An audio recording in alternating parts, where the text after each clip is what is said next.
தெய்வத்தின் குரல் 3ஆம் பாகம். மகான்கள் காட்டும் குரு பக்தி. தெய்வங்களும் சீடர்களாக. நமக்கெல்லாம் குரு பக்தி போத மாட்டேன் என்கிறது. ஆனால் நம் சம்பிரதாயங்களுக்கு மூலமான குருமார்களாகவும் முக்கியமான குருமார்களாகவும் இருந்த மகா பெரியவர்களோ தாங்களே தங்கள் குருமார்களிடம் அபாரமான பக்தி செலுத்தி இருக்கிறார்கள்.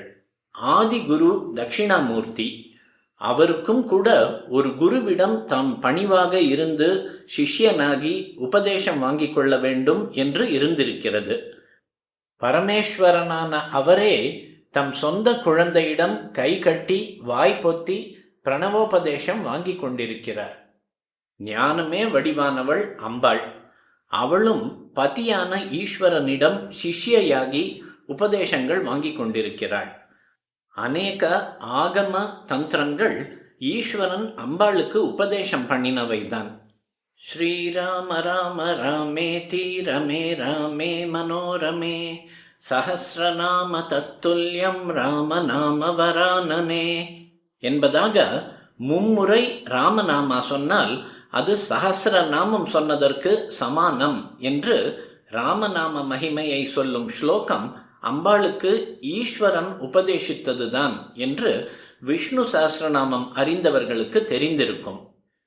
ஜம்புகேஸ்வரம், திருவானைக்கா போன்ற பல க்ஷேத்திரங்களில் அம்பாள் ஈஸ்வரனிடம் உபதேசம் வாங்கிக் கொள்வதாக ஸ்தல புராணங்களில் இருக்கிறது. மகாவிஷ்ணு, ராம, கிருஷ்ண அவதாரங்களில் வசிஷ்டர், சாந்தீபனி ஆகியவர்களிடம் பரம வினயத்தோடு குருகுலவாசம் செய்திருக்கிறார். கிருஷ்ண பரமாத்மா சுதாமா, குச்சேலர் என்கிற பிரம்மச்சாரியுடன் கூட படித்த மாணவருடன் காட்டுக்கு போய் இடி மழையில் சாந்தீபனி குருவுக்காக சமித்து சுள்ளி பொறுக்கி கொண்டு வந்திருக்கிறார். ராமர் வசிஷ்டர் சொன்ன பிரகாரமேதான் ராஜ்யபாரம் பண்ணினார். ராஜ்யபாரம் பண்ண வரமாட்டேன் என்று சித்திரக்கூட்ட பர்வதத்தில் அவர் பரதனோடு வந்த வசிஷ்டரிடம் மறுத்த போது கூட அவரிடம் எத்தனை பணிவுடன் தெரிவிக்கலாமோ அப்படியே செய்து அவருடைய சம்மதத்தை பெற்ற பின்தான் அந்த முடிவை நடத்தி காட்டினார். குரு பரம்பரையில் தத்தாத்ரேயருக்கு ரொம்பவும் உன்னதமான ஸ்தானம் உண்டு.